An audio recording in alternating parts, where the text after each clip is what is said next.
नमस्कार, आप देख रहे हैं बड़ी खबर भारतवर्ष STV9 न्यूज चैनल पर। क्या कह रहे हैं मुख्यमंत्री आदित्यनाथ योगी जी प्रेस वार्ता के दौरान, सीधा ले चलते हैं आपको। विधानसभा सत्र को हंगामे के हवाले करना, प्रदेश के युवाओं, किसानों, महिलाओं और गरीबों के साथ भारी अन्याय है। मानसून सत्र में युवाओं के लिए,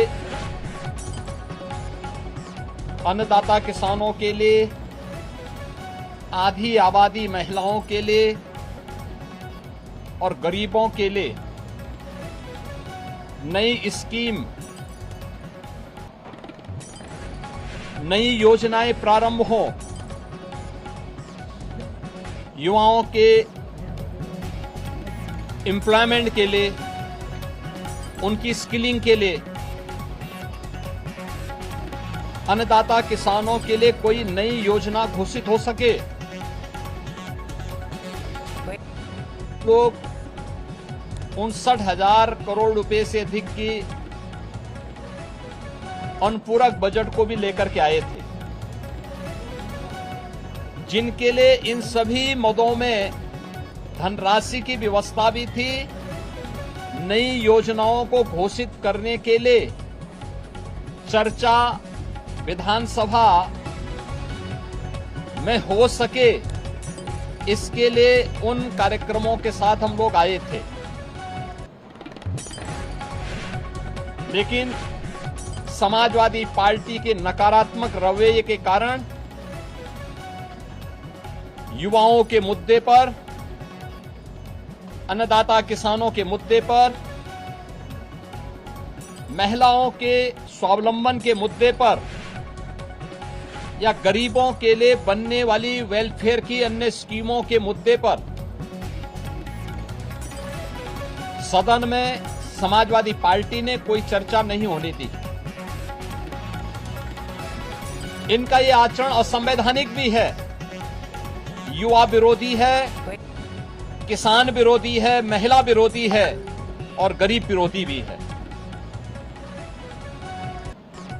59,000 करोड़ रुपए से अधिक का अनुपूरक बजट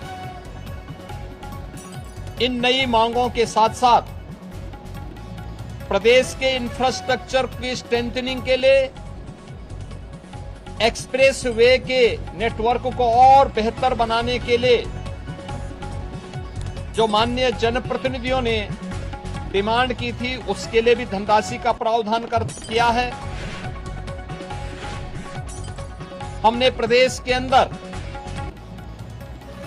उस तबके के लिए जो अब तक प्रदेश के विकास में मजबूती के साथ लगकर के काम कर रहा था, आंगनवाड़ी, आशा वर्कर, रसोइया, ग्राम चौकीदार,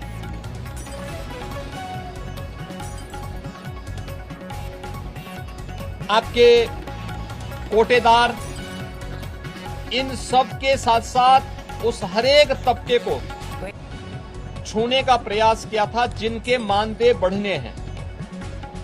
निराश्रित महिला पेंशन,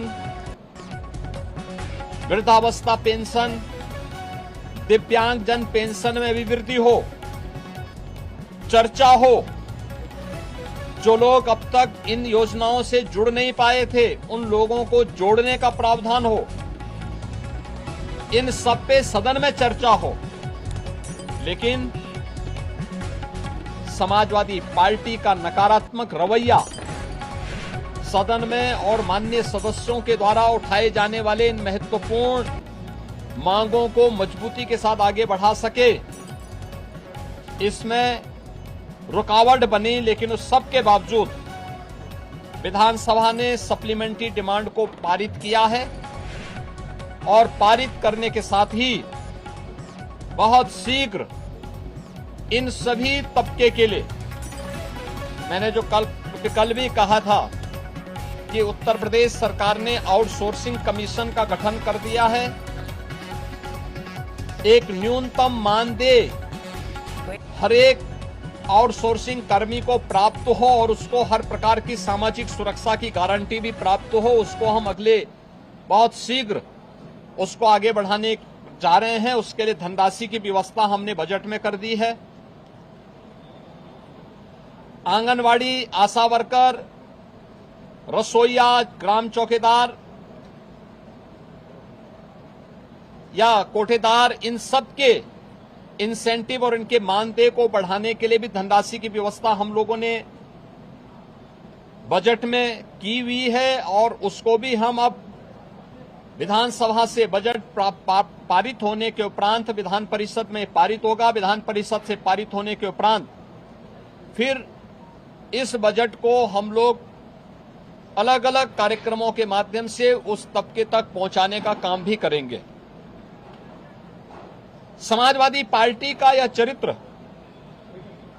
इस तबके को अपमानित करने वाला है, जो अल्प मानदेय प्राप्त करने के बावजूद प्रदेश के विकास के लिए और 25 करोड़ जनता जनार्दन की सेवा के लिए पूरी प्रतिबद्धता के साथ कार्य कर रहे हैं। इससे पहले भी इन्होंने शिक्षा मित्रों के भविष्य के साथ खिलवाड़ किया था।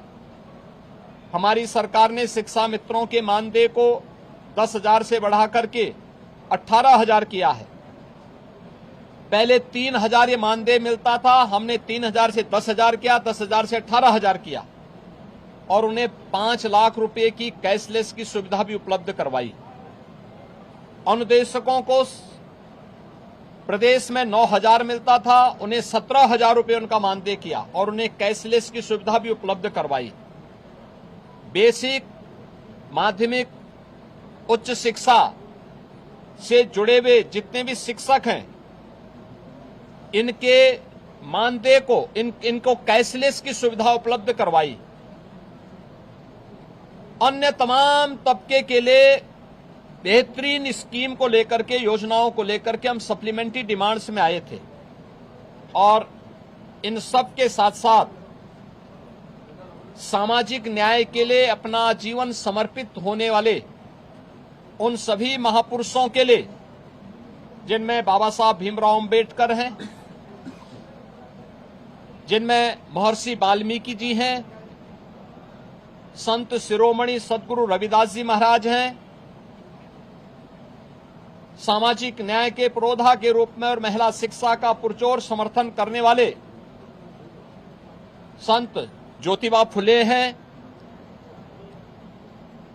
साहू जी महाराज हैं। इन सभी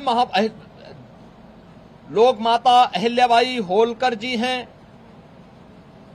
इन सब के बारे में भी हम लोगों ने इस बजट में चूंकि प्रावधान किया है 407 करोड़ रुपए उनकी मूर्तियों पे छाजन लगाने और सुरक्षित पार्क के लिए, बाउंड्री वॉल के लिए इतनी धनराशि की व्यवस्था इस सप्लीमेंट्री डिमांड्स में थी, वह न पास हो, इसके लिए समाजवादी पार्टी ने लगातार सदन की कार्रवाई को बाधित किया, लगातार व्यवधान पैदा करने का लगातार प्रयास किया। लेकिन इनके व्यवधान के बावजूद सप्लीमेंट्री डिमांड्स विधानसभा से पारित हुई है। विधानमंडल से पारित होने के उपरांत ये सभी कार्य तय सीमा के अनुरूप आगे बढ़ेंगे और सामाजिक न्याय के सभी पुरोधाओं को, सभी महापुरुषों को भी सम्मान मिलेगा। समाजवादी पार्टी के दोहरे चरित्र के खिलाफ, जो दलित विरोधी है, पिछड़ा विरोधी है, युवा विरोधी है, किसान विरोधी है, महिला विरोधी है, गरीब विरोधी है, इन सब चेहरे का उजागर आज उत्तर प्रदेश सदन ने किया है कि इन लोगों का चेहरा और लोकतांत्रिक और संवैधानिक और इस पूरे तबके के साथ अन्याय करने वाला रहा है, अनर्थ करने वाला रहा है। समाजवादी पार्टी के इस अलोकतांत्रिक और संवैधानिक व्यवहार को, जो शर्मनाक व्यवहार लगातार सदन में देखा गया है, हम इसकी निंदा करते हैं और प्रदेशवासियों को इस बात के लिए आश्वस्त करते हैं कि डबल इंजन की एनडीए सरकार ने पिछले 9 सवा 9 वर्ष के अंदर जिस प्रतिबद्धता के साथ समाज के प्रत्येक तबके के हितों के लिए कार्य किया है, उसी प्रतिबद्धता के साथ यह अभियान बिना रुके, बिना डिगे, बिना थके आगे बढ़ेगा। बहुत बहुत धन्यवाद।